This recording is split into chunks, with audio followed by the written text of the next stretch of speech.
শিক্ষক শিক্ষিকা বন্ধুরা আসসালামু আলাইকুম। মূলত আমি শিক্ষা প্রতিষ্ঠানের জন্মগ্রহণ দেখে নিয়মিত যখন যে কোনো অনুষ্ঠান হয় অনুষ্ঠানে শিক্ষা করার পরে আমরা আজকে যাওয়ার চেষ্টা করছি। আজকে দেখেন দুজন ছাত্র আপনারা দেখলেন যে শিক্ষা প্রতিষ্ঠানে লেখাপড়া করে ভার্সিটিতে তারা চান্স পেয়েছে। এটা কত বড় সৌভাগ্য।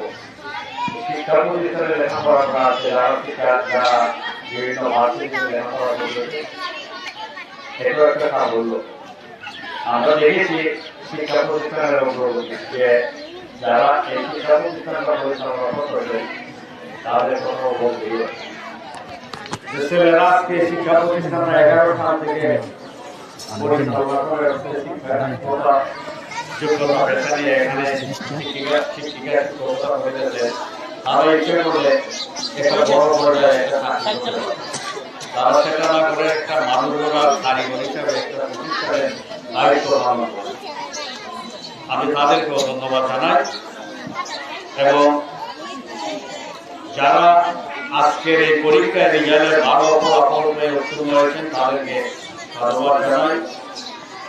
আর যারা আগামীতে আরো ভালো রেজাল্ট করবেন এটাই আমাদের প্রত্যাশা। একটা কথা আমি তার মধ্যে বলতে চাই, শিক্ষা প্রতিষ্ঠানের প্রতি শুধু লক্ষ্য রাখতে চলবে না, গার্জেনের একটা দায়িত্ব আছে। আপনারা যদি একটু মনোযোগ সহকারে আপনার বাচ্চাদের একটু যত্ন নেন, একটু সময় দেন, তাহলে সেই বাচ্চা কখনো কেউ বলে যাবে।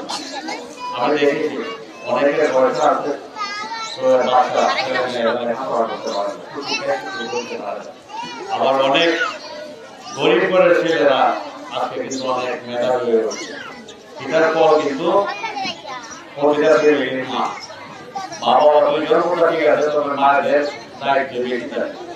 এ কারণে আমি বারবার একটা কথাই বলি, মাদের কোনো বিকল্প নাই। আপনারা যদি চেষ্টা করেন আপনাদের ছেলে মেয়েকে ভালো মানের শিক্ষক শিক্ষিকা তাদের উপহার দিতে পারবেন আপনাদের চেষ্টায়। আর যেগুলো আছে যে আমাদের যে শিক্ষক আছে যে প্রতিষ্ঠানগুলো আজকে আমি দাঁড়িয়ে কথা বলতেছি তাদেরকেও ধন্যবাদ দিয়ে শুধু শুরু হলে ধরুন আমি মনে হয় আরো কিছু হওয়ার আছে তাদের।